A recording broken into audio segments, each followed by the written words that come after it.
Well, here we are, very late on a Tuesday night for an accountability call. All my fault. I was closing the Mesquite's business presentation, which is about an hour away from me, and we had people joining, so we were held up a little bit afterwards, but we're good now, and Paul was very patient, allowing me time to get home and feed my wife, because, you know, a hungry wife is not a good thing. A full wife is a happy thing to have, you know, and happy wife, happy life. We know that. So press 6. Paul, are you on the line there, my friend? I am. Fantastic. This is Senior Consultant Paul Mitchell. This is our second accountability call. From yesterday, we had a very interesting, it was a bit of a first for me as far as calls are concerned. You know, we've had ups and downs and ins and outs and all sorts of information. But it was a really great call. If you didn't get a chance to listen to the recording yesterday, do listen. I think there was a lot of good coaching opportunity there, and a lot of real experience, you know, on the bad side, you know, the bad side of the business when things go wrong. You know, that came out, you know, front and center on that call, and we got an opportunity to deal with it, which I think is, you know, there's Paul and I were just briefly chatting before we recorded about how, you know, there isn't something doesn't happen to you that hasn't happened to someone before, and sometimes it's just really comforting in a hearing that someone else has had the same problem, right, Paul? Exactly. I've never had a unique problem. Every time I tell somebody I had this problem, they always say, "Yeah, I've had that problem too." And all of a sudden, you feel better. You know, as soon as you know that you're not the only one who's had it, you feel better, so, which is great. All right, well, let's jump straight on in. Again, thanks, Paul, for being so patient. I appreciate it. These accountability calls are really important, and both of us need to make sure we are accountable, and it certainly was through no lackadaisical effort on my part, just busy with stuff, and I know you understand. So thanks for that. I appreciate it. My pleasure. All righty, so let's dive. Say that again, sorry? I made good use of the time. Oh, you know what? I have no doubt. I'm sure you had to get an invite or two in just to make sure that we were all done for all the people who were sitting and waiting there with bated breath for today's episode. It's like a soap opera.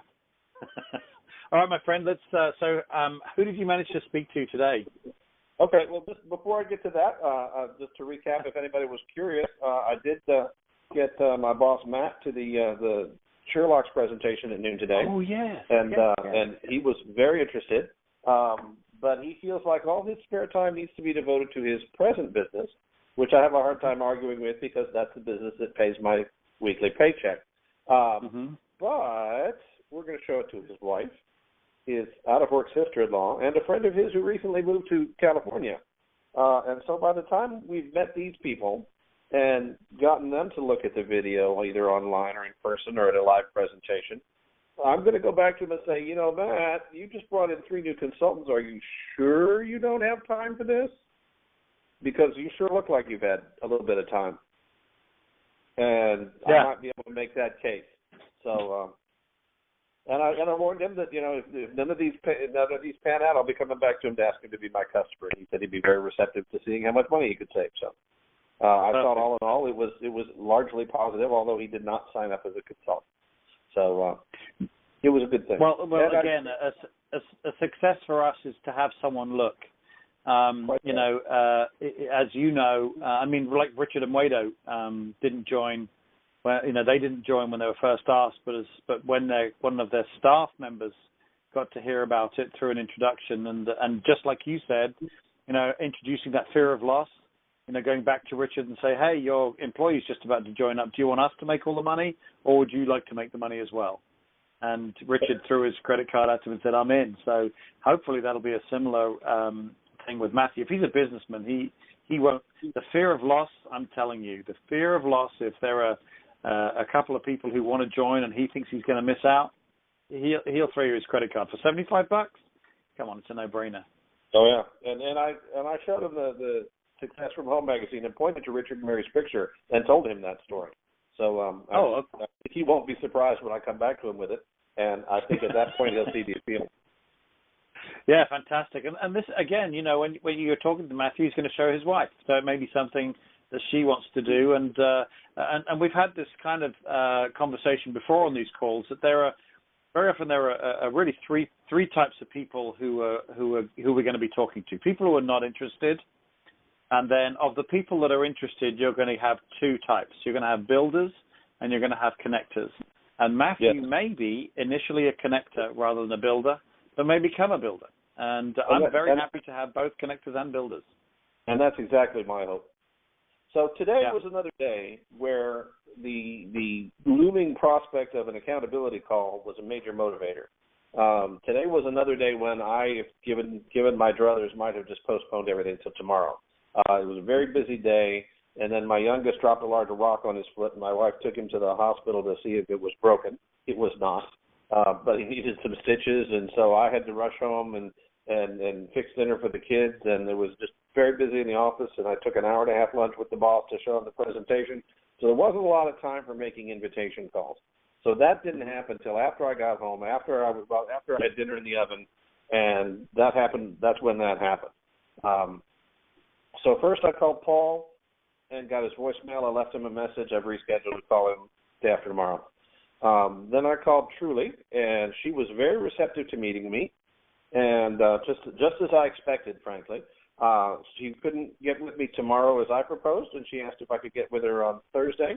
So we have an appointment for 5:45 near her apartment on Thursday. And can I ask you a quick question on that? Sure. Just a quick question. This was she's younger, right? And you right. postured and talked about spearheading. What kind of approach did you take? I scaled back from the spearheading the $1 billion company expansion, but I did tell her I was expanding my business, and I was very personally impressed with her, and I wanted her to take a look at it and see if she might like to join my team. And she seemed delighted and very willing to spend a little time with me and look at it. Fantastic. So there you go. There's the benefit of. I know you would have been in a hurry, so I know you'd have done that part. You talked about. I know you'll have mentioned that you started a new business for whatever, but you offered her a compliment. You said how impressed you were with her and stuff like that, and that is such a great. Immediately people love to be complimented, and then a nice direct approach after that. Sounds absolutely perfect. Great job. And when are you meeting her? I'm meeting her Thursday afternoon. I'm hoping that if she likes what she sees in the presentation, she'll be able to make time to come to the Thursday night presentation at the Wyndham, which will be great job. 5 minutes down the road from her. So that should go very well, I hope. Fantastic. Well, that's 100%. That's a gold star there, because that's 100% success. So remember, again, our aim is for them to look, and she's going to look. So good job. Awesome. So then I called my friend Robert up in Chicago and got his voicemail, and so I've rescheduled to call him on Thursday. Now, let me ask you: when you leave a voicemail message, what do you say? Hey, this is Paul Mitchell. Give me a call back. Here's my number. If I don't hear from you, I'll give you a call back in a couple of days. Okay, that's great. Good deal. I just wanted to kind of get your thoughts on that. Yeah. I don't want them to start looking up ambient energy and be ready for me when I call back. Oh, I looked this up. What about this and this? No. Oh, yeah. Absolutely. You don't want to say anything. I actually don't know if I would say if I don't hear from you, I'll call you back, because I don't want them to think, oh, well, he's going to call me back anyway. I don't know if I would do that, but that's a personal choice. That's not a training thing. But I don't know if I would say that. But I agree. I definitely wouldn't say anything about the company, but I also wouldn't say nothing. I know some people say, "Oh, I don't want to leave a voicemail message." Well, no, you really should. With our process that we do, which I know you're very involved with. You have to leave a voicemail message in order for us to be able to make a decision whether we purge someone or not. Because part of our purging process is if someone's not taking our calls to even, be invited, we don't want them hanging around on our list and taking up a spot for someone new coming on the list, who would take a call. We don't want to lose that opportunity. So we want, voicemails, and we leave the 4 voicemails. And if they still haven't taken the call, then we'll purge them for a couple of months. So that's great. That's exactly awesome. Okay. Oh, and by the way, I failed to mention that tonight I'm drinking a British beverage. A British beverage. A single what are you malt drinking? stout. single malt Scotch. Neat. Wow, you are a true man. If I couldn't do that, that would certainly make my eyes water. Oh, well, I figured I didn't want something caffeinated like tea, and so I've got single malt. All right. You're not a Scotch drinker. I'm surprised. Okay. I've never been, to me, it just tastes really bad. And someone says, oh, no, this is a great Scotch. This is 100-year-old, whatever. And I taste it, and it just like burns my mouth and has that taste. I'm like, no. I don't get it. I just don't get it. But again, it's like people who smoke cigars. Some people love the cigar. I do like a smell of a cigar, but I really don't want to smoke one. I have a favorite cigar and a favorite Scotch. This is not my favorite Scotch, but it's what I bought for last weekend when I went camping to share with my friends. And it goes better with a cigar than just by itself. But my wife doesn't like me to smoke in the house, so here I am. No, I get it. So anyway, back to our story. Yes. At this point, I'd made one invitation and left 2 voicemail messages, and I know that the 2 voicemail messages don't make an invitation. They just don't add up to that. And so I needed to make another invitation. But of the invitations we had already pre-written, I was out of people whose phone numbers I had. So I sat down and wrote another invitation for somebody whose phone number I have, Siobhan. And I was very careful to use the 5 rules. And so I reached Siobhan, and it wasn't a good time for her to talk to me even for a minute, and she asked me to call her back tomorrow at 6. Okay. Cool. Now that's something that we kind of picked up from Dana Hetter's week.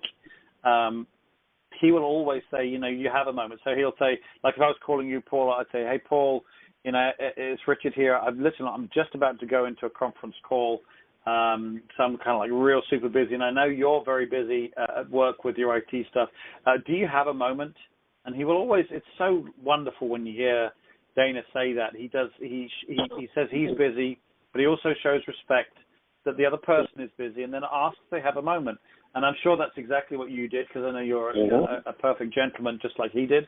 And she didn't, and so I think that's great. Good. That's it's a subtle thing and a small thing. But I think it's, that showing of respect, I think, is really important. So good for you. That's great. And again, she's a younger person, but she's also very active in network marketing now. What does she do? She's working Unique, which I guess is a makeup product. So she's doing makeup. And so the invitation. She's having success with it? She seems to be, if her Facebook traffic is any invitation. The invitation I wrote for her, and I guess this is what I'm going to tell her tomorrow. I started out with, hey, Siobhan, I just have a minute. I'm watching the kids. I'm afraid they're about to set the house on fire. I see on Facebook that it looks like you're going great guns on your business, and I wondered if you'd ever be willing to take a look at another one. You looked at this a little bit when you were down here. She was down here a year or 2 ago, and I showed her a video then, but we didn't follow through. I said, but I'd love a chance to show it to you the right way. What if you had a product that everyone uses and they didn't have to spend anything extra to be your customer? I would never ask you to set aside your current business, and if this isn't for you, that's no problem. Can you spare me half an hour tomorrow evening to talk with you about it? Now, I like everything except the close, the setting the time. We need to be a bit more intentional. It's not, can you set half an hour aside? It's, I want to set that half an hour aside. I want to rather than can you. It's a subtle thing, but it's all about the posture. I would just say, and I want to show you what we're doing. Like 7:30 is good for me. I want to set about half an hour aside to show you what I'm doing, like around 7:30. Is that good for you? That's the only thing I would do. Only thing I would change about that. That's fine. I'd be careful not to read it. I would definitely use it as a, which I know you know that. That's for the folks who are listening in. But that's fine. I think it's very important that we maintain the integrity of the industry that we're in, and we never knock. I was talking to someone the other day about ACN. They're an ACN person, and I was saying, how great a company they are. They're a great, they do $800 million. That's a great company. And he equally said, he knew about Ambit. and showed the same level of respect, and we carried on a good conversation. So I think your invite showing respect for the industry and showing respect for that business, and then not asking her to switch, I think is absolutely the right way to go. But I might also, by the way, talk about complementing the business. That there's a certain amount of synergy in complementing the business, because every one of your customers who's using makeup, the one thing I know that they're all using electricity as well. So if you're talking to them about that anyway, why not have the opportunity to save them some money on the electricity bill? And hey, what about with the money they save on their electricity bill, maybe they could buy some more makeup? I think that's a great way to discuss it. I don't think I want to put all that into an invitation. No, I completely understand that. But there may be some elements in there when you listen back to the recording that you could kind of add a little bit of humor or whatever. But whatever you feel most, what you said was great. But for sure, free energy would certainly cover pretty much most of their makeup bill. Oh, I'm sure. But, so I think there's definitely some synergy there and some ways to help them build a business. And you can tell me your opinion of this. I'm thinking that it might be appropriate to, in this singular case, since she's expecting my call, if she's got the time right then, to collapse the presentation into that invitation if she's got time. If she says, well, I've got time right now, I could then direct her to the website, since she's in the Chicago or St. Louis area, and start showing her the video right then. If she's got time then. That's absolutely fine, but that is not collapsing the presentation into the invitation, because you're not going to present to her in the invitation. You're going to say, okay, great, you buy a computer right now. That's just a continuation of the invite. And then say, okay, here's the URL. Listen for the music to start, going when she clicks the video. Say, okay, I'll give you a call back have a look at that. I'll give you a call back in 20 minutes. There's 4 videos. There's one on the main screen then, and there's 3 underneath. Make sure you watch all 3, and I'll give you a call back in 20 minutes. And then I say, and I'll make sure I get your questions answered properly, because I'm kind of teeing up the 3-way. If I say, when I'm saying, okay, here's the URL. All right, you see it? Yeah, see the video? Yes. Okay. Well, underneath there are 3 others. So watch the first one, then the second, third, and fourth, and then at the end, then about 20. It's going to take about 20, 22 minutes. I'm going to give you a call back and make sure I get your questions answered properly. And that then sets me up for a good, the segue into the 3-way call. But yeah, absolutely, you could do that. I don't believe that is collapsing the presentation into the invitation. I think it's just, taking, making the invitation for right now. So I think that's awesome. All right. Okay, so we got one invite done that turned into an opportunity to show the plan, so that's great. Right. Sharon, hopefully that's going to happen tomorrow, and then we've got a couple of voicemails left. Okay, good. That's just a nice, steady day. May I ask how long it took you to do all that? Not long. Obviously, calling somebody, getting their voicemail, and leaving a message is 2 minutes. Throw a number at it. Paul, throw a number at it. It was less than 15 minutes. Okay, that's not a bad day's work then. I spent 15 minutes on this. Other than I spent 5 minutes writing that invitation, but other than that, So time on the phone, less than 15. Yeah, and so we always talk about on the Purge call, it's 30 to 60 minutes a day, and it will average out, because there'll be other days where you'll spend a little bit more than that. When you actually take truly to a business presentation, it may take a little longer, but then that'll compensate for the 15 minutes you've had. But that's an absolutely typical average day. A couple of invite opportunities.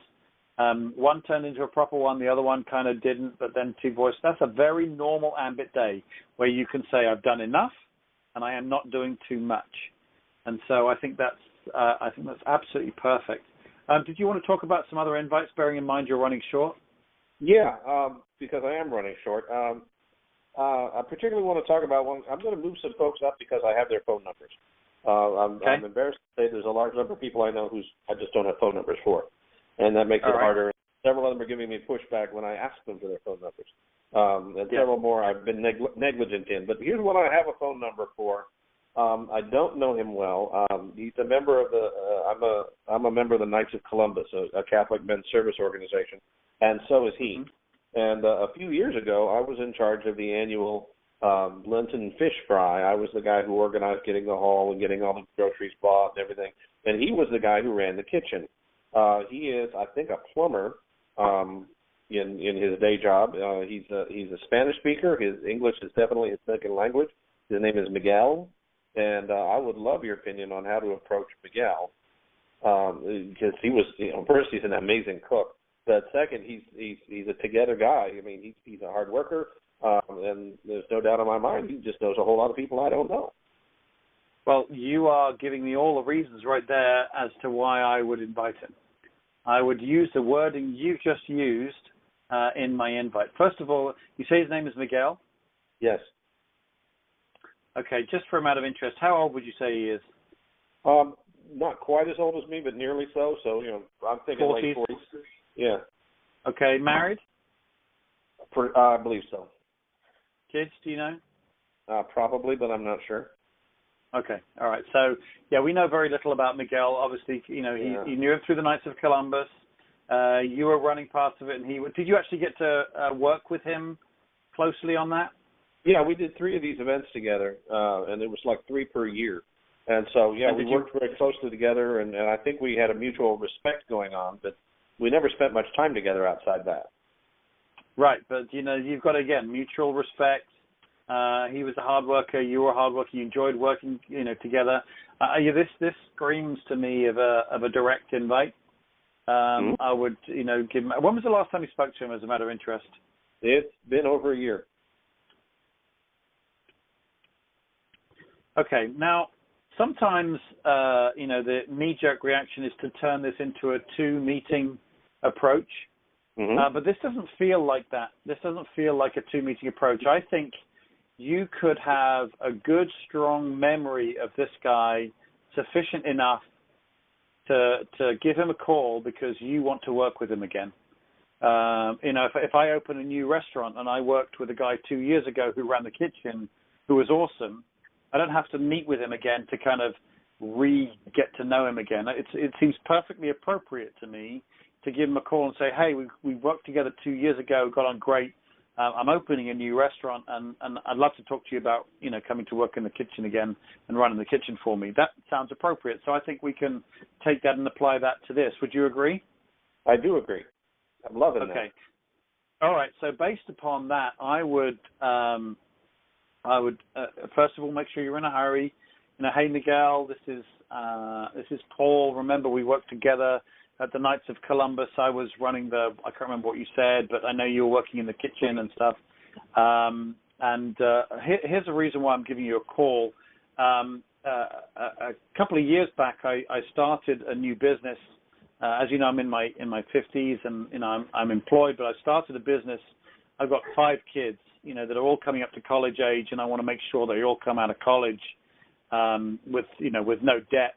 And I've got, daughters as well, so I've got marriages and stuff like this to pay for. So I've got to make sure that I'm well catered for financially. And so I started a business a couple of years back, which is going gung-ho in the DFW area. It's doing really, really well. Where did you say this guy was, by the way? He's in the Dallas area. Okay, great. Yeah. Perfect. Okay, great. So, you've been in a hurry. You stated your why. And it's going gung-ho in the DFW area. So you've got the hook, it's going successful. And that every one of your kids is going to come out of college with without any debt. So he's going to be excited about that. He's hearing your excitement, and he's listening now more with his heart than with his ears because he's heard your why. And Miguel, I'm going to come straight out and be totally direct with you. Here's the reason why I'm calling you. I'm looking to. I've got a certain level of success in my business, and I'm looking now to take it to the next level. The growth in DFW is it's actually record-breaking. It's quite exceptional how the growth is here, and I need to find a couple of business partners to work with who can, help me build the business here. And it's something you would do alongside what you're currently doing. You certainly don't need to leave your plumbing job. But I want you to take a look at what I'm doing. When we work together, we work great together. I was always very impressed with your work ethic. I was very impressed with your leadership, and I was very impressed with whatever compliments you could come out with on that. And that all of those elements are things that I need in the partnership that I need for this particular business. So, Miguel, quite frankly, I want you to take a look at what I'm doing. Listen, I don't know if it's going to be your cup of tea or not, and that's perfectly fine. But I know it's going to be something that will work very, very alongside your plumbing business. I don't know what time is a good time for you, but I'm usually out of work by 5:30, 5:45. I know there's I know you're in the Plano area. I know there's a fantastic Dickie's barbecue there, just around the corner. I'm obviously kidding about that, or Starbucks, whatever. And let's get together. I'd love to show you. If I were going to Dickie's, I'd go to Frisco to go to Dickie's. Thank you very much. That's what I like to hear. Yeah, so that's a little long. So it would need to be trimmed down a little bit. But following all the 5 things. Be in a hurry. Use your why. Have the hook of it going really, really well in the DFW area, and your kids are all going to come out of college without any debt, which will be good for him as well. And the reason why I'm and then give him a straight smack between the eyes why you're calling him. We work together and compliment the crap out of him, and it's genuine because you told me about how great he was. He's bilingual, hardworking, has great leadership and all of those things, and that's exactly what I need in this business. And I you may want to say, and I know it's been a year, but you immediately came to mind to help me with this next level of expansion. So, and then I'll go for the close. I obviously got to have it may or may not be your cup of tea in there, so we protect ourselves from a no. But that's what I would do. How does that sound? I like it a lot. Good. Yeah, that's a bit of a no-brainer to me. Because I'm sure he would say the same thing about you. Your work ethic and all this type of thing. And if someone was calling you, let's say you and I have been working together, and I said, Paul, remember we worked together, a year ago at the Scarborough Fair deal, I was, up on the front, but you were running the back there. I have to say I was always really impressed with the way you managed the people there, the way you, blah, blah, blah, blah, blah. You're going to be feeling good about this. And because you know me to be a credible person, if I said, look, I've got this business that's going really, really well in the DFW area, and I know you're in a current job. I know I'm not asking you to leave that at all. This is something you'd work alongside, but I would like you to consider being my business partner because I've got to, we've got to a next level of growth, and I need to get some, another business partner. So I'd like you to take a look at what I'm doing. Don't know if it's going to be your cup of tea, but I know you finish work about 5:30, and I know there's a Starbucks just around the corner, so I'd love to buy you a coffee. And when you're receiving compliments like that, it's going to, help the business, help the invitation. That sounds great. So that's what I would do. So again, it's long. Again, while I'm doing these calls, I'm trying to make sure I cover all the 5 things. So, listen back to the recording and then trim it down to the perfect invite. But I definitely would go with being in a hurry, your why, the hook, compliment, this is why I'm calling you, and then really tie down the time. Okay. All right. So do you want to do one more? I think that's going to do it for tonight. The other ones I've got, I'll go ahead and write those myself. There are people that I've already begun to invite and haven't been able to nail down to times. So I will call back and get them nailed down on times, and we'll report back tomorrow. Yeah, and if you wouldn't mind, it's this hour, so that's kind of why.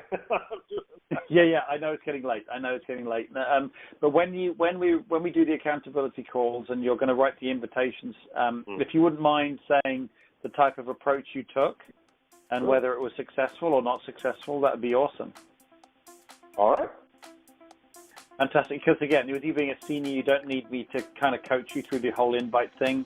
You know this inside and out and backwards and forwards, but I do want those who are listening on the call to hear the type of invite you chose to go for and maybe why you went for it. So if you can be ready for that, that'd be great. Okay. All right, my friend. Well, thank you very much. We're going to have an earlier accountability call tomorrow because I've got commitments in the evening. But thank you so much for waking up late tonight. I know it's very late and well past both of our bedtimes. And I will speak to you tomorrow. All right. My pleasure, Richard. Have a great evening.